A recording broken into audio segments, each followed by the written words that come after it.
Odisha news रो news diary.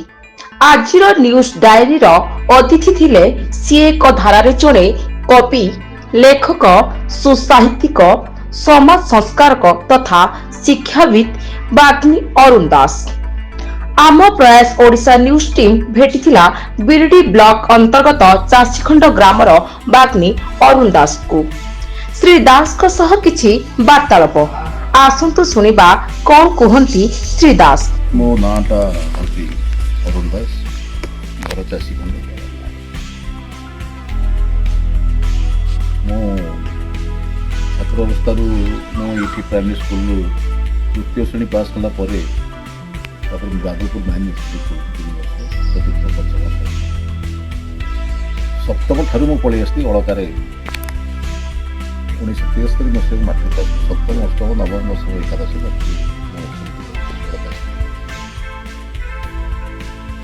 तापर मो गलिबारी Jagatsinghpur college 6 मास खंड पढ़ी मो दादा से इंस्टीट्यूट खोर्धा थे थाना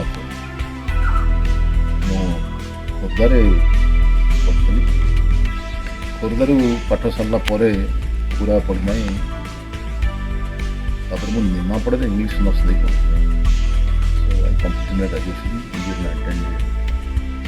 1990 चाकरी प्रति आम सब विमुख कलु सब सुविधा सुयोग था चाकरी फाकरी करने मोर इंटरेस्ट ना चाकरी प्रति व्यवसाय प्रति खेल बाध्य हो 1985 लास्ट को मुझे चाकरी गोटे चाकरी तापर मु रिटायर्ड कले 2017 मसीहा नवेम्बर मसीहा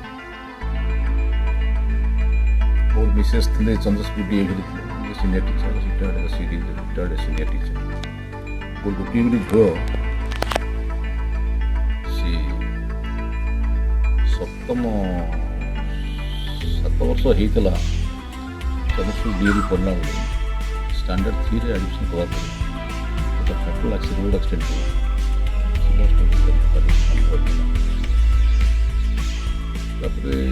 मोर मानसिक भारसाम्य हर बस गाँव को पड़े मुझे प्रभु सिद्धेश्वर पाखे आश्रित हो समस्त से गोटे केन्दु गछ अच्छी जदि सी गोटे केन्दु फले से केन्दुटी जी पाए सी हूँ भाग्यवान से केन्दु अन्वेषण जाए केन्दु मत मिलला मु शुणी जहाँ ईश्वर को बरप्राप्ति होते पंडित गणेश्वर मिश्र गाँ धिस होपर कवि भमरवर राय कवि भमरवर राय ग्रंथावली पढ़िया मत सुजोग मिलता समय मिलता मुझे से पंडित गणेश्वर मिश्र लाइफ हिस्ट्री पढ़ी शिष्य पट शिष्य थे कवि भमरवर राय तो देखिए माने केवल ईश्वर माने माँ नीलवर्ण सरस्वती आशीर्वाद संपूर्ण रूप पाई गुरु से महत्वता को बतई बही से लिखिं रात्रि तो बेले मत प्रभाव राति पाई जा 4 लाख मंत्र जप शेष हो जाऊँगी समय सरस्वती आसे कहीं 4 लाख मंत्र जपन्ते पाई जाऊँगी निशी एक अलकृता देवती चंद्रमंडल खसी प्रसन्न मानसे बसिले आसी मसीमा स्थाने पूछिले कहीं जपुछ मंत्र बसी मौन बोइली कविता लेखिबा पाई बड़ी मन हसी हसी आसी मुसीरे खुशी देले सुमन अद्भुते कहीं से दिन मने जात पुलक विचित्र कवित्व मार्गरे स्फुरी लाभ विवेक मोर देही बर दायनी क्रमे हेले अंतर बिहिबाकु पदे प्रणाम मुझे कितर तर हृदय पूजिबी पयर करते में भरेणी देवी से बेल को हेलेणी अंतरिक्षवासी माँ मत आशीर्वाद करदे मो मुंडे हाथ दे कि फुलटी दे कि मुझे देखी मोर जो कविता लेखे माँ को स्मरण करे गोटे शून्यवाणी है निर्देश हिसाब मोर कलम चल अन्य लेखा सब पढ़ी सती चित्र शिशु तपस्या କଚ ଦେବଯାନୀ, ବିଲମଙ୍ଗଳ, ସୀତାଙ୍କ ପାତାଳ ଗମନ, ବବ୍ରୁଭାନ, ଶ୍ରୀମନ୍ଦିର ଅନେକ ଲେଖା ମୁଁ ଦେଖିଲି। ଶିଶୁ ତପସ୍ୟା ଲେଖିବାକୁ ଯାଉଛନ୍ତି, ସେତିକିବେଳେ ସେ କହୁଛନ୍ତି ମା ସଅନୁପ୍ରାସରେ ଦେଖିବା ପାଇଁ ମୁଁ ମନ ବଳେଇଛି, ମୋତେ ଟିକେ ଆପଣ ସାହାଯ୍ୟ କରନ୍ତୁ। ସେବକ ବତ୍ସଳ ବାନା ସଂସାରେ ଉଡୁଛୁ କିନା, ସେ ତମେ ଡାକୁଛି ଅନା କରୁଣା ଡୋଳେ, ସୁସାହିତ୍ୟ ଛଟାମୃତେ ସ୍ୱଚ୍ଛନ୍ଦେ ସୁଛାନ୍ଦ ଗୀତେ, ଲେଖିବି ଧ୍ରୁବ ତପସ୍ୟା ମାନସେ ଭାଳେ, ସାହା ହୋଇ ପଦ କହିବ ସବର୍ଣ୍ଣେ ବର୍ଣ୍ଣିବା ପାଇଁ ବଳିଛି ପଦ। ଯାହା ମୁଁ ଲେଖିବି ସଅନୁପ୍ରାସ। ଆପଣ ଦେଖିବେ ସତୀଚିତ୍ର ତାଙ୍କର ଲେଖା ଅତି, ଆପଣ ଦେଖିବେ ଭାବପୂର୍ଣ୍ଣ। ଆରେ ଖଳବିହି ନାରୀ ଜନ୍ମ ଦେଇ ଏହା ଲିହିଥିଲୁ ମୋକପାଳେ, ବରି ଇଚ୍ଛାବର ହେଲି ହରବର ସବୁ ସୁଖ ହତ ଏକାବେଳେ। ଆରେ ଖଳବିହି ସୁହା ତରେ କେଉଁ କଥା ନାହିଁ, ସୁଧା କାଳେ ଥରେ ସୁଧା ଦେଇ କରେ, ଗୁଞ୍ଜନ୍ତେ ଛଡ଼ାଇ ନେଲୁ ତୁ। ଭୋକ ବେଳେ ହାତରେ ଅମୃତ ଦେଇକି ଖାଇଲା ବେଳକୁ ଛଡ଼େଇ ଦେଲୁ। କେତେ ନିଷ୍ଠୁର! ଏଇ ଯୋଉ ଭାବପୂର୍ଣ୍ଣ ଲେଖା ଆପଣ ଦେଖିବେ ହୃଦୟ ବିଦାରକ। ସାହିତ୍ୟ ମାଧ୍ୟମରେ ଆପଣ ଦେଖନ୍ତୁ ଗୋଟେ ବାସ୍ତବ ଚିତ୍ର, ଦୁନିଆର ଗୋଟେ ବାସ୍ତବ ଚିତ୍ର ଯେତେବେଳେ ସ୍ୱାମୀ ଚାଲି ଯାଉଛି, ସ୍ତ୍ରୀ ମର୍ମାହତ ହେଇଯାଉଛି, ଦୁନିଆ ତାକୁ ଅନ୍ଧାର ଦେଖାଯାଉଛି, କବିତା ମାଧ୍ୟମରେ ସେ ବାସ୍ତବ ଚିତ୍ର ସଂସାର ଫୁଟେଇକି ମୁଁ ସେମିତି ଲେଖିଛି, ଅଳ୍ପ ଲେଖିଛି, ସେଗୁଡ଼ା ମୁଁ ପ୍ରତି ପ୍ରକାଶ କରିବା ପାଇଁ ସୁଯୋଗ ପାଉନାହିଁ। ମୋର ଏ ଝିଅ ଇନ୍ସିଡେଣ୍ଟ ପରଠୁ ଗୋଟେ ଝିଅ ଇଂଲିଶରେ ଲେଖୁଥିଲି ଦି ସ୍କୁଲ ୟୁନିଫର୍ମ ଲେଖିଥିଲି, ସେଇ ବାଟେ ସେ ସ୍କୁଲ ବସ୍ ଯାଉଛି, କେତେ ପିଲା ଟାଏ ଟାଏ ବା ବା କରୁଛନ୍ତି। ଯେଉଁ ଝିଅ ବସ୍କୁ ଅପେକ୍ଷା କରି ବସିଥିଲା ସେ ଆଜି ଯାଉଥିଲା, ଆପଣ ଦେଖନ୍ତୁ କି ମାର୍ମିକ ଅନୁଭୂତି। ମୋତେ ବହୁତ ଦୁଃଖ ଦେଇଥିଲା। ସେ ଦୃଷ୍ଟିରୁ ପ୍ରଭୁଙ୍କ ପାଖରେ ସମ୍ପୂର୍ଣ୍ଣ ସମର୍ପିତ ହୋଇଯାଇଥିଲି, କିନ୍ତୁ ମୁଁ ଭାରି ଖୁସି ଯେତେବେଳେ ସେ ଟପର ହେଇ ଚାଲିଲା। ଏଜ୍ ଅଫ୍ 21 ଯେତେବେଳେ ସେ ପଢୁଛି କୋଉଠି ନା ବାଣୀବିହାରରେ, just soon after completion of graduation Vani Vihar admission କରିଛି। ତାପରେ ପରେ ସେ ଓଏସ୍ ପାଇଗଲା। ଦେଖିଲି ପ୍ରଭୁ ତୋ ଛଡ଼ା କେହି ନୁହଁ, ତୋର ଆଶୀର୍ବାଦ ନଥିଲେ ଏଇ ଯୋଉ ସଫଳତା ପଛରେ, ଏ ସଫଳତାର କାହାଣୀ ଗୋଟେ କାହାଣୀ ରହିଯାଇଥିଲା। ତେଣୁ ମୁଁ ସମ୍ପୂର୍ଣ୍ଣ ସମର୍ପିତ ଜୀବନ। ମୁଁ ସେ ଦିନର ନାସ୍ତିକ ଆଜି ସମ୍ପୂର୍ଣ୍ଣ ଆସ୍ଥା ପ୍ରକଟ କରିଛି। କେବଳ ଏଇ କବି ଭ୍ରମରଙ୍କର ପଢ଼ିଛି ଓଡ଼ିଆ ସାହିତ୍ୟ, କବି ମଞ୍ଜୁଳ କୃଷ୍ଣପ୍ରସାଦ ବସୁ, କବିବର ରାଧାନାଥ ରାୟ, ବ୍ୟାସକବି ଫକୀରମୋହନ ସେନାପତି, ନନ୍ଦକିଶୋର ବଳ, କବି ସମ୍ରାଟ ଉପେନ୍ଦ୍ର ଭଞ୍ଜ, ଅଲି କବିଙ୍କ ବିଷୟ କହିଲି। ମୁଁ ଦେଖିଲି ଅନେକ ସୁରମ୍ୟ ରଚନା। ସେ କେବଳ କବି ହବାଟା ସମ୍ଭବ ନୁହେଁ unless you get the blessing from God. ସାହିତ୍ୟିକ ହେଇପାରିବେ, ଔପନ୍ୟାସିକ ହେଇପାରିବେ, ଗାଳ୍ପିକ ହେଇପାରିବେ, କଥାକାର ହେଇପାରିବେ, କିନ୍ତୁ କବି ଯିଏ ସେଗୁଡ଼ା ପରପ୍ରାପ୍ତି ନ ହେବ।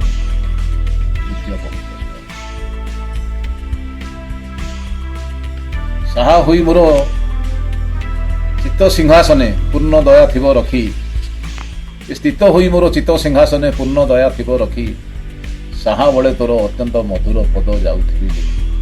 ଶାରଦା ଜନନୀ ଶରଦା ହୃଦୟରେ କବିତା କଳ୍ପନା ବୀଣା, ଶୁଣା ଆଗ ବୀଣା ବାଦିନୀ ପ୍ରବୀଣା ମୁଖତି କବି। ନୀଳବର୍ଣ୍ଣ ସରସ୍ୱତୀ ସମ୍ପୂର୍ଣ୍ଣ ଯେତେବେଳେ ସମର୍ପିତ ହୋଇଯାଇଥିଲେ କବି ଭ୍ରମରବର, ସିଏ ଡାକନ୍ତି କି ଲେଖନ୍ତି।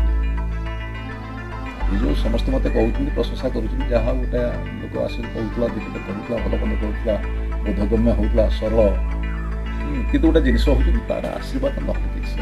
ଅନଲେସ୍ ଆପଣଙ୍କୁ ରୋଗ ହେଇଛି, ଆପଣ ଏଲୋପାଥି ହୋମିଓପାଥି ଯୋଉ ପାଥି କାଜୁ unless get the sympathy from almighty, ଆପଣ ୟୁ କ୍ୟାନ୍ ବି କ୍ୟୁର୍ଡ। ମୋର ସେଇ ଭାବନା। ତାପରେ ସର୍ବାଗ୍ରେ ଆପଣ ଦେଖିବେ ବାପା ମା ଏଇଠି ଜୀବନ୍ତ ଠାକୁର। ବର୍ତ୍ତମାନ ଅଲଗା ଇଏ ବର୍ତ୍ତମାନ ଲଡ଼ା ପରିତ୍ୟକ୍ତ ଅବସ୍ଥାରେ ପଡ଼ୁଛନ୍ତି। କ'ଣ ନା ପୁଅ ଆମେରିକାରେ ଅଛି, ଅଷ୍ଟ୍ରେଲିଆରେ ଅଛି, କିନ୍ତୁ ଜୀବନ୍ତ ବାପା ମା ଯିଏ ଜନ୍ମ ଦେଇଛି, ଜୀବନ୍ୟାସ ମନ୍ତ୍ର ଦେଇଛି, ପରିତ୍ୟକ୍ତ ଅବସ୍ଥାରେ ଅବହେଳିତ, ନିଷ୍ପୃଷ୍ଟ, ଭୂମିତ, ଉପେକ୍ଷିତ, ଲାଞ୍ଛିତ, ଅପମାନିତ ଅବସ୍ଥାରେ କେହି ନାହାନ୍ତି। ସେଇଟାକୁ ସମ୍ପୂର୍ଣ୍ଣ ମୁଁ ପରିତ୍ୟାଗ କରିଦେଲି।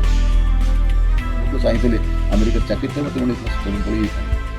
ଆମେରିକାରେ ଚାକିରି ମୋ ଭାଇ ଏରିଆ ମୁଁ ବନ୍ଦୋବସ୍ତ କରିଥିଲି। ସେଠି ମୁଁ ଜୋତା ସଫା କରିକି କ'ଣ କରେ, କିନ୍ତୁ ଏଠି ତ ସାଉ ଭଳିଆ ଆସିଥାନ୍ତି। ତାକୁ ପ୍ରତ୍ୟାଖ୍ୟାନ କରିଲି ମୋର ବାପ ମା ଅବହେଳିତ ଅବସ୍ଥାରେ। ତେଣୁକରି ଆପଣ ଦେଖିବେ ଚାଣକ୍ୟ ଯେଉଁ ଲେଖିଛନ୍ତି ଓଡ଼ିଆ ଭାଷାରେ ଗୋଟେ ଅନୁବାଦ, ପ୍ରତ୍ୟକ୍ଷ ଦେବତା ବୋଲି ମଣିବୟ ଜନନୀ ଜନକେ, କରିବ ଦୁହିଁକି ସେବା ପ୍ରାଣପଣେ ବାଳିକା ବାଳକେ, ଶୁଣାଇବ ମୃଦୁବାଣୀ ଆଚର୍ଯ୍ୟ ପ୍ରିୟ ଅନୁକ୍ଷଣ, ସୁପୁତ୍ର ସୁକନ୍ୟା ହୋଇ ସୁପକ୍ଷୀର ପର ହି ଜୀବନ, ଅଟନ୍ତି ପରମଗୁରୁ ପିତାମାତା ଘେନ ଏଇ ଦୀକ୍ଷା, ଆକାଶ ବଡ଼ ପିତା ମାତା ବଡ଼। ସେଇ ଯେଉଁ ଲେଖା ମୋତେ ଏତେ ଅନୁପ୍ରାଣିତ କରିଛି, ମୋ ବାପା ମାଙ୍କ କଥାରେ ବେଶୀ ଭାବେ। My mother died at the age of 97। ବାପା 87 ବର୍ଷ। ମୁଁ ବାପାଙ୍କ ପାଇଁ ପାଖରେ ଥିଲି, ମା ପାଖରେ। ମା ପାଇଁ ମୁଁ 8 ବର୍ଷ ଭୁବନେଶ୍ୱର ଯିବା ଆସିବା କଲି, ନାହିଁ ରହିଗଲି। ରିଟାୟାରମେଣ୍ଟ ପରେ ପରେ ମୁଁ ସମ୍ପୂର୍ଣ୍ଣ ମାଙ୍କ ପାଖରେ ରହିଗଲି। ମୁଁ ଦେଖୁଛି ସେ ଯେଉଁ ଆଶୀର୍ବାଦ ହାତଟା ମୋ ମୁଣ୍ଡ ଉପରେ ଥୋଇ ଦେଉଛନ୍ତି, ମୋ କଥା ସବୁ କାମ ଆଗେଇ ଚାଲିଛି। ପେନ୍ସନ୍ ଆମେ ଘେଟି ମିଗର ପେନ୍ସନ୍ ଆମର 2000 2500 ଟଙ୍କା ତାରି ଭିତରେ। ଭଲ ଖାଉଛି, ଭଲ ପିନ୍ଧୁଛି, ଭଲ ଗାଡ଼ି ଚଳୁଛି, ଭଲ ଘର ରହୁଛି। ତା କାରଣ କ'ଣ? ଏ ଶୂନ୍ୟରେ ଗୋଟେ ଆଶୀର୍ବାଦ। ଭଗବାନଙ୍କର ମୁଜାକୁ ହୋଇ ସଦୟ ଜ୍ଞାନତା ହୃଦୟରେ ଉଦୟ। ତେଣୁ ପ୍ରଭୁଙ୍କର ଗୋଟାଏ ଆଶୀର୍ବାଦ ହାତ ରହିଯାଇଛି, କେବଳ ମୋ ବାପ ମା ପ୍ରାର୍ଥନା କରିଛନ୍ତି। ବିପଦଗାମୀ ସମାଜକୁ ସୁଧାର କରିବା ପାଇଁ ଆପଣ ବିପଦଗାମୀ ସମାଜକୁ ସୁଧାର କରିବା ହେଲେ ଆପଣମାନଙ୍କ ମାଧ୍ୟମ, ସାହିତ୍ୟ ହେଉଛି ମାଧ୍ୟମ, ଶିକ୍ଷା ହେଉଛି ଏକମାତ୍ର ମାଧ୍ୟମ। ଖାଲି ଆପଣ ଭାବିବେ ନାହିଁ ମୁଁ ଗୋଟେ ଶିକ୍ଷିତ ହେଲେ ଅଧ୍ୟାପକ ହେଇଗଲି କି OS IAS ପାଇଗଲି, ଚାକିରି କଲି, ରିଟାୟାରମେଣ୍ଟ କଲେ, ଭଲ ପେନସନ୍ ପାଇଲି, ତ ଆଇ ଏମ୍ ସପୋଜ୍ ଟୁ ଗୋଟେ ଲିଡ୍ ଏ ପିସଫୁଲ୍ ଲାଇଫ୍। ନାଇଁ ନାଇଁ ନାଇଁ, ମ୍ୟାନ୍ ପ୍ରପୋଜେସ୍ ଗଡ୍ ଡିସ୍ପୋଜେସ୍ ଗୋଟେ ଜିନିଷ କଳ୍ପନା ମୁଖେ କାଳ ଥାଇ ପ୍ରାଣୀ ତା ଜାଣି ନ ପାରବି। ପଇସା ଶାନ୍ତି ଦେବନି ଆପଣ। ଧନ ସମ୍ପଦ ଦେଇପାରେ, ସୁଖ ଦେଇପାରେ ନାହିଁ ଶାନ୍ତି, ଧନ ଉପାର୍ଜନ ନିଶା ପାଲଟିଲେ ପ୍ରଭୁ ଦୂରେଇ ଯାଆନ୍ତି। ଆମର ଯେତିକି ରୋଜଗାର କରିବା କଥା, even after my retirement I am not feeling tired, no tired no retired. ଆମର ଦେଖିଛି ଜଣେ ଭଞ୍ଜ ସାର୍ ଥିଲେ ଏଠି ଜଣେ ପାଦପୁର ସ୍କୁଲରେ। ମୁଁ ସେ ଲୋକର ଗୋଟେ ଆଦର୍ଶ ମୋ ପ୍ରତି। ମୁଁ କାହିଁକି ତାଙ୍କ ଆଦର୍ଶରେ ମୁଁ ମୁଁ ସାର୍ କ'ଣ କରୁଛ ନା, ମୁଁ ମାଳିକା ଫାଳିକା ସତ୍ୟଭନ ଚ୍ୟାନେଲ କରି ମୋର ଚାଲି ସବୁବେଳେ ଧର୍ମ ପ୍ରସାର। ମୁଁ ଦେଖିଲି ସେ ଲୋକ କେବେ ଟାୟାର୍ଡ ଫିଲ୍ କରିନାହିଁ। Is quite energetic, ready for action always, even at is ମାନେ ମୁଁ ଯୋଉ he must be getting himself more than 70 years old, still is young. ତା କାରଣ ହେଉଛି ଆଶୀର୍ବାଦ। ସିଏ ବି ମୋ ପାଇଁ ଗୋଟେ ଆଶୀର୍ବାଦ। ମୁଁ କହେ ନାହିଁ କେଉଁଠି, କାରଣ ଜଷ୍ଟ ଫାର୍ଷ୍ଟ ଟାଇମ୍ ମୁଁ ଆପଣଙ୍କ ମାଧ୍ୟମରେ ସେଟା କହିବାକୁ ଚେଷ୍ଟା କରୁଛି। ଯଦି ଲୋକ ଗୋଟେ ଏନଗେଜ୍ ରହିଗଲା ରିଟାୟାରମେଣ୍ଟ ପରେ, ସେ କେବେ ଭାବିବେ ନାହିଁ ଯେ ଆମେ ରିଟାୟାର୍ଡ, ପଛା ମାରି ମୁଁ ତୁଳସୀ ଗଛରେ ପାଣି ଦେବି, ଷ୍ଟିଲ୍ ମୋତେ କିଛି କରିବାକୁ ଅଛି ସମାଜ ପ୍ରତି। କିନ୍ତୁ ସମାଜ ପ୍ରତି କରିବାକୁ ହେଲେ ଶିକ୍ଷା ହେଉଛି ଏକାନ୍ତ ଆବଶ୍ୟକ। ସାହିତ୍ୟ ଗୋଟେ ଅଙ୍ଗ, ସାଥିରେ ଅଛି ହିତରେ ଅଛି, ତା ନାଁଟା ହେଇଛି ସାହିତ୍ୟ। ମୁଁ ଗୋଟେ ତ ଇଂଲିଶ ଷ୍ଟୁଡେଣ୍ଟ ଥିଲି, ସାହିତ୍ୟ ଅନୁରାଗ ନଥିଲା। ମୁଁ ମାଟ୍ରିକରେ ସାହିତ୍ୟରେ ଓଡ଼ିଆ ସାହିତ୍ୟରେ ଫେଲ୍ ହେଇଥିଲି, କମ୍ପାର୍ଟମେଣ୍ଟାଲ ଓଡ଼ିଆରେ ପାସ୍ କଲି ମାଟ୍ରିକରେ। ସେ ଗୋଟେ ଇନ୍ସପିରେସନ୍ ଦେଲା ମୋତେ, ତୁ ଏଇ ବାଟରେ ଯା, ଲୋକଙ୍କ ପାଖରେ ତୁ ତୋର ପରିଚୟ ସୃଷ୍ଟି କରିବୁ। ଏବେ ମୁଁ ସେଟା ଫିଲ୍ କରୁଛି। ଯେଉଁ ସଭା ସମିତିକି ଯାଉଛି, କାହିଁ ଲୋକ ମୋତେ ଆଦର କରୁଛନ୍ତି, ମୋ ପ୍ରତି ବଡ଼ ବଡ଼ ବକ୍ତା ଅଛନ୍ତି, ସବୁ ହାଇ କ୍ୱାଲିଫାଏଡ୍। ମୋତେ ଗୋଟେ ଶୂନ୍ୟବାଣୀ ହୁଏ ଷ୍ଟେଜରେ ଠିଆ ହେଲା ବେଳେ, ମୋତେ ଗୋଟେ somebody walking from a back, ମୁଁ ମୋର କହି ଚାଲେ। କିନ୍ତୁ ସଭାରୁ ଓହ୍ଲେଇଲା ପରେ ଲୋକ ଆଜ୍ଞା ଆଉ ଟିକେ ହେଇଥାନ୍ତା। ମୁଁ କହିଲି ଆମର ତ ସମୟର ସ୍ୱଳ୍ପତା, ଆମର ତ କଟକଣା କରାଯାଇଛି, 10 ମିନିଟ୍ ସମୟ ଯାଇଛି, ସେଇ 10 ମିନିଟ୍ରେ କହିବୁ ନା, ଆମେ କାହିଁ ବାହାଦୁର ଦେଖିକି କହିବୁ। ଯାହା ଯେତିକି କରିଛି ପ୍ରଭୁ ଆଶୀର୍ବାଦ। ମୁଁ କେବେ ଟାୟାର୍ଡ ଫିଲ୍ କରିନାହିଁ, ମୁଁ କେବେ ଟାୟାର୍ଡ ଫିଲ୍ କରିନାହିଁ କି ମୋ ଲାଇଫରେ କେବେ ଶୋ କରିନାହିଁ। ସୁନା ଚେନ୍ରେ ସୁନା କଡ଼ିଆ ପକେଇ ବୁଲିବା ନାହିଁ, ମୋର ସାଇକେଲ ଧରି ବୁଲି, ଆବଶ୍ୟକ ହେଲେ ମୋଟର ସାଇକେଲ ଚଲେ, ନହେଲେ ନାହିଁ କାର୍। ସବୁ କବିଙ୍କର କଲଚର କ'ଣ ଅଛି? କବି ମଞ୍ଜୁଳ କୃଷ୍ଣପ୍ରସାଦ ବସୁଙ୍କର ପଢ଼ିଛି। कवि सम्राट भंज उपेन्द्र भंज कविवर राधानाथ राय पल्ली कवि नंदकिशोर बल तापर मुझे देखिली हरिश्चंद्र गोटाए देखा कवि मंडल पृष्ठपोषक बसई आप देखिए साप कामुड़ी देछि फूल तोड़ुଛନ୍ତି रोहितास ଯେତେବେଳେ ମୁଣ୍ଡ ବୁଲେଇ ଯାଉଛି ମା ତୋଳୁଥିଲି ଫୁଲ ଜନନୀ ଅହି ଦଂଶନ କଲା ଜାଣିଲି ଆଜଠାରୁ ଅଙ୍କ ତୋର ଶୂନ୍ୟ ହୋଇଲା ସତ୍ୟ ଲାଗି ରାଜା ରାଣୀ ଗୋ ସହି ଅଛ ଲାଞ୍ଛନା ସତ୍ୟ ଲାଗି ପତି ବିଚ୍ଛେଦ ବୃଥା ଏତେ ଯନ୍ତ୍ରଣା ସତ୍ୟର ଆଲୋକ ଦେବ ମା ଦମ୍ଭ ଧୈର୍ଯ୍ୟ ଅନ୍ତରେ ସତ୍ୟକୁ ବକ୍ଷରେ ରଖିବ ମୋତେ ଭୁଲି ସତ୍ୱରେ ରୀତଦାସୀ ତୁମ୍ଭେ ଜନନୀ ତତ୍ତ୍ୱ ବକ୍ଷ ତୁମ ମୁଥିଲି ଅଗୁରୁ ଚନ୍ଦନ ବିଡ଼ମ୍ବନା ଭାଗ୍ୟର ଚାହିଁ ଚାନ୍ଦ ମୁହଁ ମୋର ଦେଖି ଅଧରେ ହାସ ଦୁଃଖିନୀ ଭୁଲିଥିଲ ସଦା କେତେ କ୍ଷେତ ପରାସ ଚାଲି ଯାଉଛି ତୋ ଅଙ୍କ ଛାଡ଼ିକି ତୁ ବଡ଼ ଛାଡ଼ି କିନ୍ତୁ ଗୋଟିଏ ଜିନିଷ ଯୋଉ ଧର୍ମରେ ରହି ସତ୍ୟ ତାକୁ ସବୁ ଚାଲି ଯାଇଛନ୍ତି ପାଗଳ ବି ହେଇଯାଇଛନ୍ତି ସତ୍ୟା ଯୋଉ ହରିଶ୍ଚନ୍ଦ୍ର ନାଟକ ଦେଖି ଲାଲ ବାହାଦୁର ଶାସ୍ତ୍ରୀ ତାଙ୍କ ଜୀବନର ଗତିପଥ ମଧ୍ୟ ବଦଳି ଯାଇଥିଲା ସତ୍ୟ ସୁଖର ପବନ ବହେ ଶ୍ରାବଣ ଧାରା ବରଷା ବିଜୁଳି ବଜର କେହି ନାହିଁ ଆସରା ରୋହିତ ରୋହିତ କହିତ ଚାଲେ ତଟିନୀ ତଟେ କେବେ କାନ୍ଦେ କେବେ ହସଇ ସ୍ନେହ ଡାକେ ଉଚାଟେ ବାହାରେ ପ୍ରଳୟ ତୋଫାନ ମର୍ମେ ଉଦ୍ବେଳ ଝଞ୍ଜା କିଛି ତ ଦିଶୁନି ଆଖିକି ବଜ୍ର ବିଜୁଳି ନଞ୍ଜା ଲୁଟୁଥିଲା ପିନ୍ଧା ବସନ ଉଡୁଥିଲା କୁନ୍ତଳ ସଘନେ ଚୁମ୍ବ ଦେଉଥିଲା ମାତା ଭାବେ ବିହଳ କେତେବେଳେ ପାଦ ଠେକିଲା ନର ମୁଣ୍ଡ କଙ୍କାଳ ସଂଜ୍ଞା ଲଭି ଦେଖେ ଶ୍ମଶାନ ଚିତା ନଳ ପ୍ରଜ୍ୱଳ ଏତେ ଯେ ପରସା ତୋଫାନ ଲିଭି ନାହିଁ ସେ ନିଆଁ କୁହୁଳି କୁହୁଳି ଜଳୁଛି କାଳ ଶସ୍ୟ ସିଦ୍ଧ କିଧନି ବରାକ ବିଦୁଷ ବିଜ୍ଞ ଅଗ ସମାନ ଜୀବନ ଯବନିକା ପାଥେ କରିଥାନ୍ତି ସ୍ନାନ ଶଶା ଘରା ଧରା ନାୟିକା ଆର୍ତ ନିନାଦ ଶୁଣି କେ ଜଣେ ଆସିଲା ଚଣ୍ଡାଳ ସ୍ୱାନ ଶିବାଙ୍କୁ ନିଜର ସ୍ୱାମୀ ଆସୁଛନ୍ତି ଜାଣିପାରୁନି ସ୍ୱାମୀ ଚଣ୍ଡାଳ ଚାକର ଅଛନ୍ତି ଢୁଢ ହେଇ ବର୍ଷା କାଚୁଛି ଚକଚକ ବିଜୁଳି ମାରୁଛି ଭୟଙ୍କର ଅନ୍ଧାର ଏହି ସମୟରେ ପଚାରୁଛନ୍ତି ଆପଣ କବିର କଳ୍ପନା ଦେଖନ୍ତୁ ସାହିତ୍ୟ କେତେ ଉଚ୍ଚ ଘନ ଘନ ଘନ ଅଶନୀ ଗର୍ଜନ ତଡ଼ିତ ବଲ୍ଲୀର ଜ୍ୟୋତି ରେଖା କମିଶ୍ରା ଆଶ୍ରିତ ଜାନବୀ ତଟରେ ଚିତା ନଳ ପାଶେ ଦେଲା ଦେଖା ସେକି ନିଶାଚର ପ୍ରେତ କି ଦାନବ କଦାକର କଟିରେ କୌପୁନି କରେ ଭଲ ଦଣ୍ଡ କଣ୍ଠେ ଝୁଲୁଥିଲା ଅସ୍ଥିମାଳ କବିର କଳ୍ପନା ଚଣ୍ଡାଳ ସଜେଇଛି ବାଗାମ୍ବର ତଳେ କଟି ମେଖଳାରେ କପାଳ ପାତ୍ରରେ ଭୟଙ୍କର ଭୈରବ ବିଷାଣ କତୁରୀ କଟାରୀ ପିନ୍ଧିଛି ଉଦ୍ଭଟ ଅଳଙ୍କାର ଲଲାଟେ ସୁନ୍ଦର ଶ୍ମଶ୍ରୁଳ ମୁଖମଣ୍ଡଳ ତାର ଲୋହ କଙ୍କଣର ତାଗା ତାବିଜର ଛାବିରେ ଛବିରେ ଆତଙ୍କ ଚରାଚର ଏଲୋ ଅଭାଗିନୀ ତୁଟିଲା ଲଲାଟ ଫାଟିଗଲା ତୋର କଣ୍ଠହାର ନିର୍ମମ ଜଗତେ କେଶୁଣିବ ତୋତେ କରୁଥିଲେ ଶତ ହାହାକାର ଆରେ ପୁତ୍ରହରା ଲୋତକ ଭସା ଦୁନିଆ ସାରା ସବୁ ଆଖି ପାଣି ନିର୍ବେଦ ନିଶ୍ୱାସ କାଳ ସ୍ରୋତେ ଜଳ ବିମ୍ବ କରା ପାଗଳିନୀ ଦୂରେ ରହ ଏନେ ଆସନା ଚଣ୍ଡାଳ ଦେଖିଲେ ରୋହିତ ଚମକିବ କାନ୍ଦି କାନ୍ଦି କେତେ ଶୋଇଛି ଟିକିଏ ଅଭାଗର ନିଦ ଭାଜିଯିବ ଦର ପୋଡ଼ା ଭାତ ନଖାଇ ମୁଠିଲେ ଫିଙ୍ଗିଲା ତ କାଠ ଫାଳିଆରେ କଠୋର ପ୍ରହାର ଏଠିକି ବାକିନି ଛାଡ଼ିବ ଶୋଇଛି ଶୋଇଛି କହୁଛୁ ବାୟାଣୀ ସେ ନିଦ୍ରାର ନାହିଁ ଜାଗରଣ ଆହା ଲୁଚିଯାଏ କି ସୁନ୍ଦର ଶିଶୁ କେମନ୍ତେ କି ହେଲା ନିରିଜାଣ କାଳ ସର୍ପାଘାତେ ଯାଇଛି ଛାଡ଼ି ସେ ଅକସ୍ମାତେ ଗଦ ପଦ କେତେ ଜାଣ ତୁମ୍ଭ ଜାତି ଦୁଃଖିନୀ ମୁଁ ଦୟା କର କେତେ ପ୍ରକାର ବିନା ହେଉଛି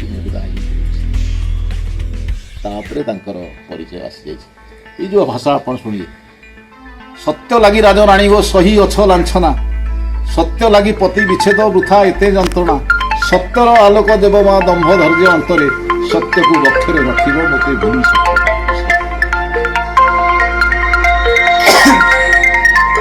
ସତ୍ୟ ଯୁଗେ ଯୁଗେ ସତ୍ୟ ସମୟ କ୍ରମେ ଆସିବ ଦୁଃଖ ଆସିବ ସୁଖ ନୁହେଁ ଦୁଃଖ ଦୁଃଖ ଆଉ ସୁଖ ନୁହେଁ ଚିରନ୍ତର ସବୁଥିରେ ଅଛି ଆଜି ଯା ବଦନ ପରସ୍ପରୀ ପୂର୍ଣ୍ଣ କାଲିତା ବିଷାଦ ଚକ୍ରବତ ପରିବର୍ତ୍ତ ଦୁଃଖାନି ଚ ସୁଖାନି ରାମାୟଣରେ ଦେଖିବେ ରାମଚନ୍ଦ୍ର କିଏ ଭାବିଲେ 14 ବର୍ଷ ବନବାସ ଯିବେ ବନବାସ ପିରିୟଡରେ ମଧ୍ୟ ସେ ଚାଲିଗଲେ ରାବଣ ହେଇଯାଇଛି ମାନସିକ ଯନ୍ତ୍ରଣା ରାବଣ ନେଇଯାଇଛି ସେତେବେଳେ କିଏ ଦେଖିଛି ତ ଧନୁଶର ନେଇ ଚାଲିଗଲେ ମାୟାର ମୃଗ କୁଆଣିଆ। ଏଇ ସମୟରେ ରାବଣ ନେଇକି ଯାଇଛି। ଆପଣ ଦେଖନ୍ତୁ କବିର କଳ୍ପନା। ପଞ୍ଚବଟୀ ଦୁର୍ଘଟଣା, ଦୁର୍ଦୈବର ବିଡ଼ମ୍ବନା, ଅପହୃତା ବରନାନା ନାହିଁ ସଂକେତ। ଗଦଗଦ ଅଶ୍ରୁକାତର ଭ୍ରମୁ ସୌମିତ୍ରୀ ସଙ୍ଗର, ନିବିଡ଼ କାନନେ ଦେଖି କ୍ଲେଦ ଶୁଣିତ। ବୋଇଲେ ନାହିଁ କି ବୈଦେହୀ, ନରଭୋକ ନିଶାଚର ଗ୍ରାସିଛି କେହି। ଏଇ ସମୟରେ କ'ଣ ଶବ୍ଦ ଆସୁଛି? ଦିଅ ଦର୍ଶନ ରାମ, ହେ ନୟନ ଅଭିରାମ, ଅନ୍ତିମ କାଳେ କି ନେତ୍ରେ ଦେଖିବି ନାହିଁ। ସବୁ ସେଇ ଯେଉଁ ଭାବୁଛନ୍ତି ମୋ କେତେ ବିପଦ ପଡ଼ୁଛି, କିନ୍ତୁ ମୁଁ ଯେତେବେଳେ ବିପଦ ସତ୍ୟ ମୋତେ କେତେବେଳେ କାହିଁକି ପ୍ରତୀକ୍ଷା କରିଛି ମୋ ଆଗମନକୁ। ଶବଦ ଶୁଣି ଚକିତ କାହାର ଏ ଆଚମ୍ବିତ ଅନୁସରି ପଥପ୍ରାନ୍ତ ଜହି ଗହୁର। କ'ଣ ଦେଖୁଛନ୍ତି ପ୍ରଭୁ? ବିରାଟ ବିହଗ କାୟା, ରୁଧିର ରଞ୍ଜିତ ମହା, ଚଞ୍ଚୁ ଚରଣ ନଖରେ ଯଥା ଶିଖର। ସ୍ତମିତ ନୟନ କାତର, କରୁଥିଲି ରାମ ରାମ ନାମ ଉଚ୍ଚାର। କିଞ୍ଚିତ ଥିଲେ ସଚେତ, ବେଦନା ଜ୍ୱଳା ବହୁତ, ମୋ ଚିତ ସଗର ଚନ୍ଦ୍ର ଉଦୟ କର। ପ୍ରଭୁ ଜନମ ଜନମ କେତେ ଚାହିଁ ଚାହିଁ ତବ ପଥେ ପାଇଲି କି ଏତେ ଦିନେ ବାଞ୍ଛିତ ଫଳ। ରାତୁଳ ପୟର ଧୂଳି ଅଙ୍ଗେ ମୋର ଦିଅ ବୋଳି, ପୁରାଣ କାଳ ନିକଟ ହେଉ ମଙ୍ଗଳ। ଶୁଣିଥିବ ନାମ ଜଟାୟୁ, ଗତିପଥେ ପବଞ୍ଚନ ଜାତ ମୁଠାଉ। ଚଣ୍ଡାଂଶୁ ହିନ୍ଦୁ ତାରକା, ରାଜ୍ୟ ବିଚରିଛି ଏକା। ହେ ରାଘବ ତବ ଦୀକ୍ଷା ହୃଦୟ ଜଗ। ଆକ୍ରମଣ ପ୍ରତି ଆକ୍ରମଣରେ ତା ଜୀବନଟି ଯାଇଥିଲା, ସାରଥୀ ମାରି ଦେଇଥିଲା। ରାବଣ ନେଇକି ଚାଲି ଯାଇଛି। ଏଇଟା କବିର କଳ୍ପନା। ଏ କବି ଭ୍ରମରବର ରାୟ, ବୈଷ୍ଣବ କବି, ଆମର ଏ 22 ନେଇକି ଚାଲି ଯାଇଛି। ହଜାର ପରିଚାରିକାକୁ ଯାଇକି ନିର୍ଦ୍ଦେଶ ଦଉଛି ଯେତେବେଳେ ସ୍ୱର୍ଣ୍ଣପୁରୀ ଲଙ୍କାରେ ଅବତରଣ କରିଛି। ଯେତେବେଳେ ରଥରେ ଓହ୍ଲେଇ ପଡ଼ିଛନ୍ତି, ପୁଷ୍ପକେ ରାତିରେ ଓହ୍ଲେଇ ପଡ଼ିଛନ୍ତି, ହଜାର ପରିଚାରିକାକୁ ଡାକି ନିର୍ଦ୍ଦେଶ ଦେଉଛି, ଇଏ ମୋର ହୃଦୟେଶ୍ୱରୀ, ୟାର ରକ୍ଷଣାବେକ୍ଷଣ ଦାୟିତ୍ୱ ତମମାନଙ୍କର। ସାମାନ୍ୟ ତମର ବ୍ୟତିକ୍ରମ ନ ହୁଏ। ବୈଦେହୀ କାନରେ ପଡ଼ିଯାଇଛି ହୃଦୟେଶ୍ୱରୀ। ଯୋଗୀରେ ମୁଁ କିନ୍ତୁ ହୃଦୟେଶ୍ୱରୀ, ମୋର ତ ପ୍ରଭୁ ଅଛନ୍ତି। ସେଇଠି ମନେ ମନେ କହୁଛି, କିଏ ସେ ଯୋଗୀ ମତେ ଆଣିଲା କାହିଁ, କେଉଁ ପୁରତା କିଛି ଜାଣିଲି ନାହିଁ। କେମତେ ହେଲି ଯୋଗୀ ହୃଦୟେଶ୍ୱରୀ, ରହିଛି ରଘୁବଧୂ ପୁରାଣ ଧରି। ମରି ତ ନାହିଁ ମହି ଅଛି ସ୍ମରଣ, କୌଶଲ୍ୟା ସୁତ ଏକା ମୋର ଶରଣ। ହୃଦୟ କଲି ପୁଣି ଦୃଢ଼ ନିଶ୍ଚୟ, ଯେ କେଉ ହେଇ ଯୋଗୀ ହୁଅନ୍ତୁ, ଯେ କେଉ ହେଉ ଯୋଗୀ ହୁଅନ୍ତି ନାହିଁ ମୋ ଭୟ। ସେତିକି ବେଳେ କହୁଛି ଯେ ନା, ଯିଏ ହଉଛି ମୋର ତ ପ୍ରଭୁ ଜୀବିତ ଅଛନ୍ତି। ଦେଖନ୍ତୁ ସେଇ ସତୀତ୍ୱ ଥିଲା। ଚାଲି ଯାଉଛନ୍ତି ଅନ୍ୱେଷଣରେ, କେମିତି ପାଇବି? ଲଙ୍କାଧିନାଥ ରାବଣ, କୋଉଠି ସେ ଲଙ୍କା, କୋଉଠି ସେ ରାବଣ? ସେଇଠି ସବରୀ ଅପେକ୍ଷା କରିଛି ପ୍ରଭୁଙ୍କୁ। ଶ୍ରମଣୀ ସବରୀ ସେଇଠି ଅପେକ୍ଷା କରି ବହିଛି। ଶ୍ରମଣୀ ନାମ ସବରୀ ନାମ ଶ୍ରମଣୀ, ଆଶ୍ରମର ତପସ୍ୱିନୀ। ଗୋବନ୍ଦ ନିଧନ ବାର୍ତ୍ତା ଶୁଣି ଆଣି ଆସ ଆସ ରଘୁମଣି। ସେ ବୋଲେ ତୋ ଲାଗି ଧନ, ଚାହିଁ ଚାହିଁ ଏତେ ଦିନ। ଜ୍ୟୋତିହୀନ ହେଲା ନୟନ ତାରକା, ତୋ ପ୍ରାଣ ଏତେ କଥା। ଗଲେଣି ତ ଋଷି ମାନେ, ଏକାକିନୀ ଅଛି ଧାନେ। କ୍ଷୁଧା ତୃଷାତର, ସୁତନୁ କାତର, ସୁସ୍ଥ ହେବ ପୁଣ୍ୟସ୍ଥାନେ। ଆରେ ନୀଳାନ୍ଦ୍ରୀ ବର ବରନ, ବିଶ୍ୱ ତୁ ହରି ଚନ୍ଦନ। ଜନମ ଜନମ ବାଞ୍ଛିତ ରଚନ ରମବ, ଆବ୍ରହ୍ମ ସ୍ତମ୍ଭ କାରଣ। ବୋଲି ସେ ବାହାରି ଗଲା, ବନ ଫଳ ଠୁଳାଇଲା। ଆପଣେ ଚାଖିଲା, ଯେମନେ ଘେନିଲା, ସରଧାରେ ସମର୍ପିଲା। ସେ ତ ଚିନ୍ତାମଣି ହରି, ଅଛବ ଜାତି ସବରୀ। ପରାଣେ ତାଙ୍କର ବାଜିଲା ମାତର, ସରାଗର ଦିବ୍ୟ ଘେରି। ଖାଅ ଖାଅ ଏଇ ଫଳ, ଚାଖ ତ କେଡ଼େ ରସାଳ। ମାତଙ୍ଗ ମୁନିକ ଉଦ୍ୟାନ ସମ୍ପଦ, ପୁଣ୍ୟ ବୋଳା ଅପତୁଳ। ଭକ୍ତା ଦିନ ଭାବଗ୍ରାହୀ, ଭାବେ କିଣା ବିକା ଜହି। ପାରିଜାତ ଗନ୍ଧ ଅମୃତ ଆସ୍ୱାଦ, ଉଭୟ ଚାଖିଲେ ତ। ସେଇଠି କହୁଛି ମାୟାତୀତ ମାୟାଧର, କିବା ତୁମ୍ଭ ଅଗୋଚର। ବୈଦେହୀ ହରଣ, ରାବଣ ମରଣ, ବିଧି ନିର୍ବନ୍ଧ। ପ୍ରଭୁ ତୁ ତ ଅନ୍ତର୍ଯାମୀ, ତୁ ତ ସବୁ ଜାଣିଛୁ। ରାବଣ ନ ମଲେ ବୈଦେହୀ ଉଦ୍ଧାର ନ ପକେଇବ। ଆଉ ରାବଣ ଯଦି ପ୍ରକୃତ ତମରି ବାଣୀରେ ପରାହତ ନ ହବ, ତାହେଲେ ତ ବୈକୁଣ୍ଠ ପ୍ରାପ୍ତି ନାହିଁ। ଅବଜ୍ଞାନୀ ସବୁ ହଉଛି ସାହିତ୍ୟ। କିନ୍ତୁ ସାହିତ୍ୟକୁ ସାଥିରେ ଅଛି, ହିତରେ ଅଛି, ଆମେ ତାକୁ ଅଲୋଡ଼ା କରିଦେଉଛୁ। ଆଜି ସଂସାର ଯୋଉ ଅବକ୍ଷୟ ହଉଛି, ସାହିତ୍ୟ ବେଶୀ କେହି ଲୋକ ପଢି ନାହାନ୍ତି, କି ପଢିବାକୁ ତାଙ୍କର ପ୍ରୟାସ ଜାରି ରଖିନାହାନ୍ତି। ये जो पूर्व पीढ़ी मैंने लिखी देइछन्ती जो भंज बाबू से माने कवि सम्राट उपेन्द्र भंज नाँ लिखिछन्ती आपण वैदेशिक विलास पढ़िबे आपण देखिए कवि और राधा पढ़िबे नंदकिशोर बड़कर पढ़िबे व्यासकवि फकीरमोहन पढ़िबे वैष्णव कवि भ्रमर रायकर पढ़िबे आंकर एक प्रकार परिप्रकाश हो पारे बहुत दुखायित अवस्था रही पांडुलिपि अवस्था मु तांकर गोटे प्रथम स्थापक मोर जदि किछि ज्ञान होई थाए मु इंग्लिश ऑनर्स स्टूडेंट मोर ओडिया साहित्य प्रति मोर के अनुराग नथला भगवान मते दुख देइला प्रभु पाखे मत समर्पित हो गई मुझे जानवर निर्देश न था मुझे पढ़ी न था समय पाई पढ़ी जहाँ समाज किसी का जानी ना पंचशाखा पंचशाखा पर आप जो कहले मालिका विषय बहुत सारा ओडिशा परिव्याप्त हो गला जहाँ मालिका लुप्त प्राय थिला ई सत्यबंध चैनल माध्यम ये जो बर्तमान प्रत्येक जगार धर्मपीठ जो आलोचना चलती मुझे देखिए हजार हजार भक्त सम्मिलन होती आमर ये बगुला पाखे गोटा होता सिनर्जी सिनर्जी गोटे 5000 ऊर्ध्व मालिका भक्तर से समागम होता भगवती पीठ में गोटा होता बाणपुर पंडित मालिका विषय लोक 600 वर्ष तले प्रस्थान महापुरुष जहाँ लिखि जाते गोटाए गोटाए घटना आम बर्तमान जो कहते ओडिशा अस्मिता ओडिया अस्मिता ओडिया अस्मिता बंची थिला केवल महाकवि सारला दास आपण मैंने जो कहते ना तापर आसते किए ना व्यासकवि फकीरमोहन ना व्यासकवि फकीरमोहन महाकवि सारला दास मध्य आउ जड़े थे सिद्ध साधक महापुरुष पंचशाखार अन्यतम सारथी से थिले आमर यशोवंत दास कि यशोवंत पीठ सेमिति उन्नति हो पारि नाही यशोवंत साहित्य सेमिति प्रचार प्रसार हो पारि नाही बर्तमान तांकर जे ट्रस्टी अछंती श्रीजुत लिंगराज मल कहते गोटे प्रयास जारी रहू ये पीठटा गोटे पर्यटन स्थल ओडिशा पर्यटन मैप में स्थान पाइब आपड़ से सरकारी स्तर में किसी उद्यम कर यशोवंत साहित्य बर्तमान लुकायित अवस्था रिसर्च आवश्यक ये अंचलवासी विषय किसी जानी आम पड़िशा गाँ माइलर जन्मस्थान आम बेस किसी जापर वर्ष थोड़े 68 जन्मदिन पालन है से लोक भूल कि समाज प्रति कौन अवदान अच्छे जमी महापुरुष अच्युतानंद लिखिदे जहाँ आज गोटे पर गोटे घटना घटू सत्य सब जिन अच्युतानंद जमी पंचशाखार बहु जिन लुकायित अवस्था रही लेखा पंचशाखा भितर जो आम यशोवंत जो अच्छी ताकू केमिति कौन आविष्कार कर तारी गवेषणा दरकार यशोवंत जहाँ लेखा आम जो टीका गोविंद चंद्र से यशोवंत दास का लेखा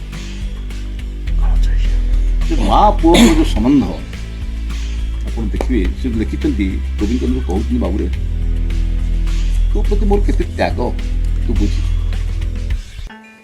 तोरी पाई कि कुमर मणि रे केते कष्ट करी नाही दांड खर कई चौरा लिपई शतपुत्र हेबा पाई तोरी पाई कि कुमर मणि रे चैत्र मंगलवार 12 वर्ष पर्यंत रे कुमर बसी जागिली जाता तोरी पाई कि कुमर मणि रे नांडे पंथई पूजिली तोरी पाई कि कुमर मणि रे श्रीपुरुषोत्तम गली तोरी पाई कि कुमर मणि रे भुवनेश्वर को गली भुवनेश्वर रे मरीचि कुंड रे कही स्नान छाड़िली स्नान सारीन कुमर मणि रे बड़ देउले पशिली बड़ देउले रे बड़ लिंगराज ताहांकु दर्शन कली जोड़ा जोड़ा करी 100 जोड़ा नीर ईश्वर सिरे ढाली लक्षे बेदपक 2 लक्ष गईश शंभु सिरे चढ़ाइली अरुआ चाउल कंचा क्षीर नहीं पार्वती की पूजा कली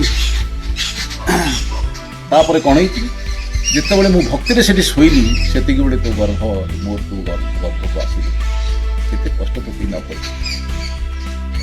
मुंदुरा अभावे कुमर मणि रे किरण सज्जा करई पात्रर अभावे कुमर मणि रे गात खोड़ी भात खाई सिंदूर अभावे कुमर मणि रे मथामो शून्य दुसई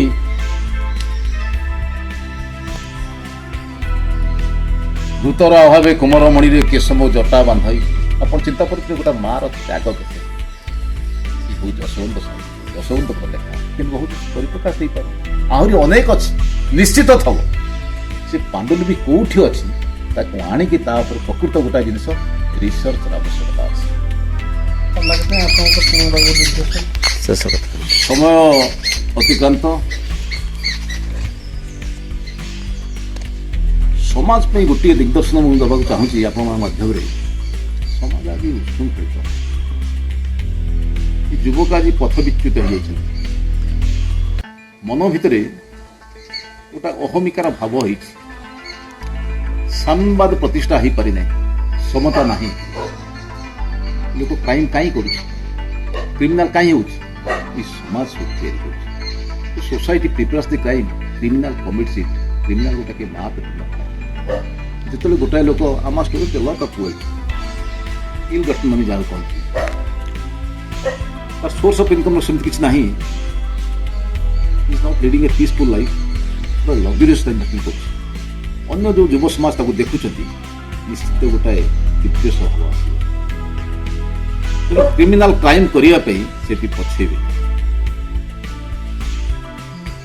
ଆମେ ଏସବୁ ସୃଷ୍ଟି କରୁଛୁ ସମାଜରେ ଗୋଟାଏ ସମତା ଆଣିବା ପାଇଁ ଗୋଟେ ଦିଗ୍ଦର୍ଶନ ଦରକାର ଏଇ ହେଲା ପଞ୍ଚମଞ୍ଜୁ ଆପଣ ଦେଖିବେ ପଞ୍ଚ ସଭାଙ୍କର ଯେଉଁ ପ୍ରକାର ନିର୍ଦ୍ଦେଶନ ଯେଉଁ ମାଳିକାରେ ଦେଖିଦେଇ ଯାଇଛି ମହାପୁରୁଷ ସାହିତ୍ୟିକ ସମାଜ ଯେତେବେଳେ ସୁସ୍ଥ କେତେବେଳେ ହେବ ନା ଶିକ୍ଷାର ଆବଶ୍ୟକତା ଏକାନ୍ତ ଅପରିହାର୍ଯ୍ୟ ଶିକ୍ଷା ନିହାତି ଦରକାର ଗ୍ରାସ ରୁଟ୍ ଲେଭେଲରେ ଖାଲି ଆମେ ପୁଳେ ଦରମା ନେବା ପିଲାଙ୍କୁ ମୂର୍ଖ କରିବା and we want to make our own fortune at the cost of others ମୁଁ ଏଇଠି ବହୁତ ଅନୁଷ୍ଠାନ ଯାଉଛି ଦେଖୁଛି ବର୍ତ୍ତମାନ ଶିକ୍ଷକ ପାଠ ପଢ଼ଉନାହାନ୍ତି ଶିକ୍ଷକଙ୍କୁ ପାଠ ଜଣା ନାହିଁ ଖାଲି ଗୋଟାଏ ଶିକ୍ଷକ ଅବସର ପରେ ମୋଟା ପେନସନ୍ ପାଇଁ ତା ଫ୍ୟାମିଲି ଚଳିବ ସେଇଟା ତାଙ୍କର ସବଜେକ୍ଟ ରହିବା ଉଚିତ ନୁହେଁ କାହିଁକି ମୁଁ ଦେଖୁଛି ଆମର ଜଣେ ଭଞ୍ଜ ସାର୍ ଏଠି ଅଛନ୍ତି ସେ ବାଗପୁର କ'ଣ ହେଲେ ରିଟାୟାର୍ଡ ପରେ ଏ ସମାଜ ସେବାରେ ନିଜକୁ ପୁରା একবার ନିୟୋଜିତ କରିଦେଇଛନ୍ତି ସେ ଗୋଟିଏ ତାଙ୍କର ସତ୍ୟଭଞ୍ଜ ଚ୍ୟାନେଲ କରିକି ମାଳିକାର ପ୍ରଚାର ପ୍ରସାର କରୁଛନ୍ତି କେପିଏସ୍ ଗିଲ୍ ଆମର ଯେ ଥିଲେ ପଞ୍ଜାବର ପୋଲିସ ଡିଜି ଯିଏ ବ୍ଲୁ ଷ୍ଟାର ଅପରେସନରେ ଲିଡ୍ ଭୂମିକା ନେଇଥିଲେ ସାମ୍ବାଦିକ ପଚାରିଲେ what is your mission after retirement ସେ କହିଲେ ନୋ ଟାୟାର୍ଡ ନୋ ରିଟାୟାର୍ଡ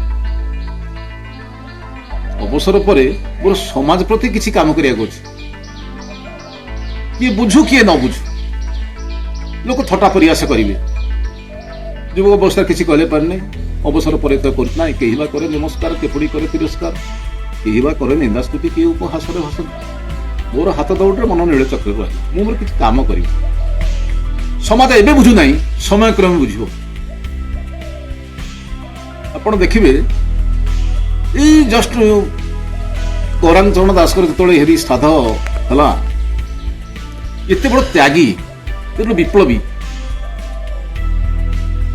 ମହାନ ସ୍ୱାଧୀନତା ସଂଗ୍ରାମୀ ତ୍ୟାଗର ପଟାନ୍ତର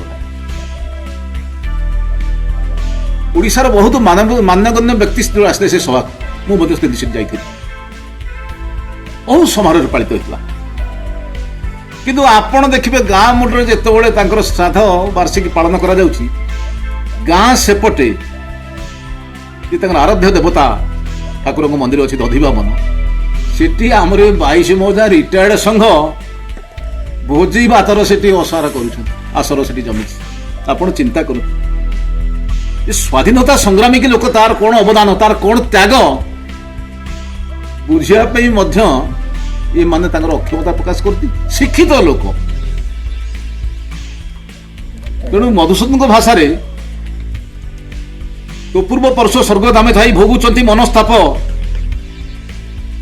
ଆପଣ ଚିନ୍ତା କରନ୍ତୁ ତାଙ୍କରି ସ୍ମରଣ କରି ବିସ୍ମରଣ କରୁଛୁ ତୁ ମହାପାପ ମନ୍ଦିରରେ କଲି ଠାକୁରଙ୍କୁ ମୁଣ୍ଡ ବାଡ଼େଇଲେ ହବ ନାହିଁ ଆଜି ଦେଶ ସ୍ୱାଧୀନ ପାଇଁ ଯୋଉମାନଙ୍କର ବଳିଦାନ ଅଛି ଯୋଉମାନଙ୍କର ତ୍ୟାଗ ଅଛି ଯୋଉମାନଙ୍କର ସମର୍ପିତ ଜୀବନ ତାଙ୍କୁ ଆମେ ଚିହ୍ନି ପାରୁନୁ ଭୁଲି ଯାଉଛୁ ସେଇ ଗାଁର ଲୋକ ଆମର ଏଠି ଗୋଟେ 22 ମୌଜା ରିଟାୟାର୍ଡ ସଂଘ କରି କେବଳ ତାଙ୍କର କିଛି କାମ ନାହିଁ କେବଳ ଯାଆନ୍ତୁ ବର୍ଷକୁ ଥରେ 100-200 ଚାନ୍ଦା ଦିଅନ୍ତି ଭାବର ଆଦାନ ପ୍ରଦାନ କରନ୍ତି ପୁଅ କେମିତି ପଚାରୁଛି ବୋହୂ ପଚାରୁଛି ନାହିଁ ନାତନାତୁଣୀ ଆସୁଛି ନ ଆସୁଛନ୍ତି ଧର୍ମଜନଙ୍କ ଭାଷାରେ ନାହିଁ ଯେ ବିବାହ କ'ଣ ନାହିଁ ଯେ ବିବାହ ବନ୍ଧନ ନାହିଁ ଶଙ୍ଖା ମୁକୁଟ ନାହିଁ ପୁରୋହିତ ନାୟକ ବେଦ ମଙ୍ଗଳ ପାଠ ବିବାହର ବିଧି ବିଧାନ ଲୋଡ଼ା ନାହିଁ ସମ୍ଭାର नाचिबा खाइबा गाइबा मात्र होइची सार 22 मौजा रिटायर्ड संघ तुम कर 22 मौजार उन्नति जो अवहेलित निष्पिष्ट 22 मौजा आज भूभुकित अवस्था पड़ी से लोकंर उन्नति चिंता करना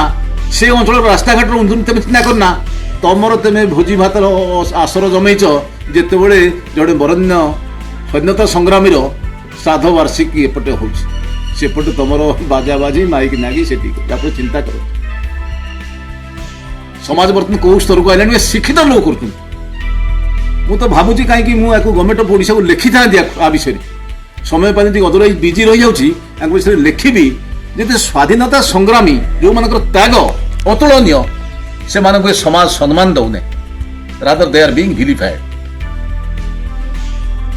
घटना कौन शिक्षित क्या कहबा शिक्षित परा शिक्षित माने खाली पाठ पढ़ी डिग्री कले हम ना मापकाठी तार मापकाठी दरकार निहाती एठी हमर बहुत लोक अच्छा ये पीएचडी करछनी एमफिल करछनी किंतु पाठ ना दक्षता so I don't boast of myself that I am qualified more शिक्षा योग्यता किछि नै मो अध्यापक नुहे कि गोटा जिस अध्यापना मोर अध्यवसाय नुहे किंतु मु किछि पढ़े डॉक्टर सर्वपल्ली राधाकृष्णन कहला भलिया ताकर जिन हमर सेप्टेम्बर 5 गुरु दिवस पालन करा जाय गुरु कोन ताको भाषा रे ए lamp can not light another unless it continues to burn in its own flame. So a teacher can never really teach unless he himself continues to learn. अरे बाबू पढ़िले पढ़ेब न पढ़ले कोट तुम पढ़ेब a person who makes or marks life of the young charges is known as teacher so he must therefore set himself as a model. A true teacher is a guide, a guardian, a storyteller, a doctor, an emancipator, a facer of reality and conservative builder of community. मु देखी खाली शिक्षकता profession अवसर नहीं कि घरे बसिले हम ना कि अवसर गोटा बयस समय सीमा तुम 60 वर्ष टपी गले तुम तुम पेंशन पाई मुझे देखी से भंज बाबू जड़े अच्छा बागलपुर थे समाज सेवार निज लगे दी कौटी वृक्ष लगेगा पिला टिके सत उपदेश देवा इवन रिटायर्ड पर गोटे कोचिंग क्लास करवा अवैतनिक बिना पैसा राजा भगवान भले रखी पिला वेल सेटल पिला आनी से खाद्य पानी बंदोबस्त करवा समाज सेवा विभिन्न क्लब संगे जोगाजोग करवा ओडिया भाषा साहित्य केमती उत्तरोत्तर उन्नय थो केमती गोटे संगठन करवा बराबर I go I speak high of him really he's a teacher society के दिग्दर्शन दो शिक्षकतार भूमिका समाज गढ़िया निहाती अपरिहार्य बहुत आवश्यकता अच्छी कि गोटे भावीदेवे ना मुझे रिटायर्ड कर मोर घर रही कोठाकाटा करदे रंग फंग देदे पिला तो सब कर कि आप देखिए समय को भी से पिला पचारे बापू को बाड़ा ना सापू को बाड़ा कारण आम सोसाइटी किसी करनी आपड़ जदि पैसा नहीं कि दरमा नहीं कि अन्य पिला मूर्ख करेंगे बाप माँ जन्म करदे पाठ पढ़ा दायित्व हूँ समाज प्रतिष्ठा कर दायित्व शिक्षक शिक्षक जदि अन्य पिला को अमनिष कर पिला मनीष कर ना कल्पना मुखे काल थाई पानी ता जाड़ी न पार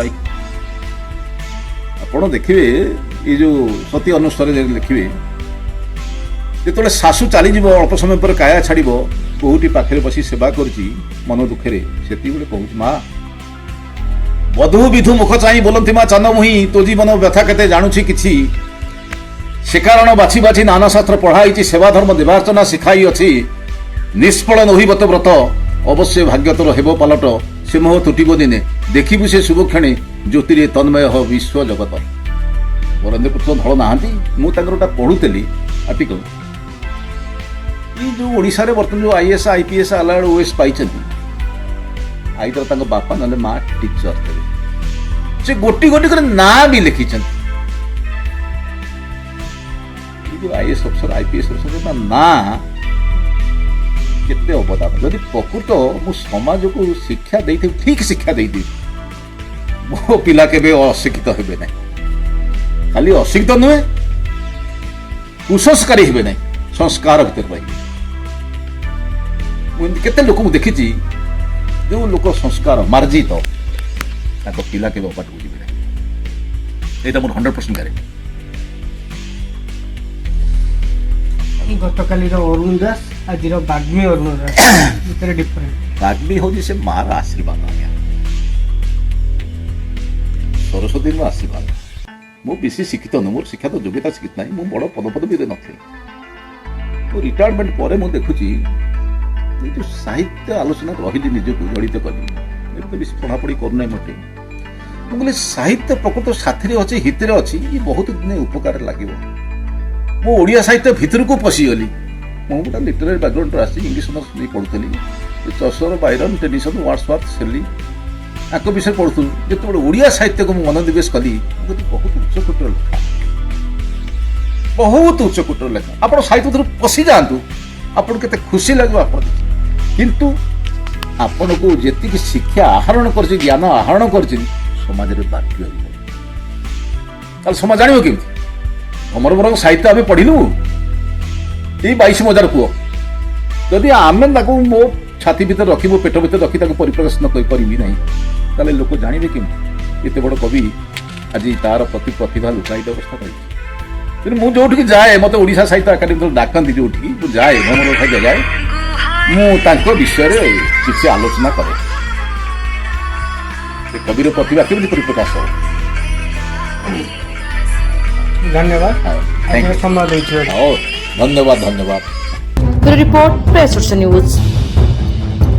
ଓଡ଼ିଶା ନ୍ୟୁଜ୍ କୁ ଅପଡେଟ୍ ପାଇଁ ସେୟାର, ଲାଇକ୍, ସବସ୍କ୍ରାଇବ୍ କରନ୍ତୁ। ଅଧିକ ଖବର ପାଇଁ www.pressorisanews.in ସର୍ଚ୍ଚ କରନ୍ତୁ। ଧନ୍ୟବାଦ।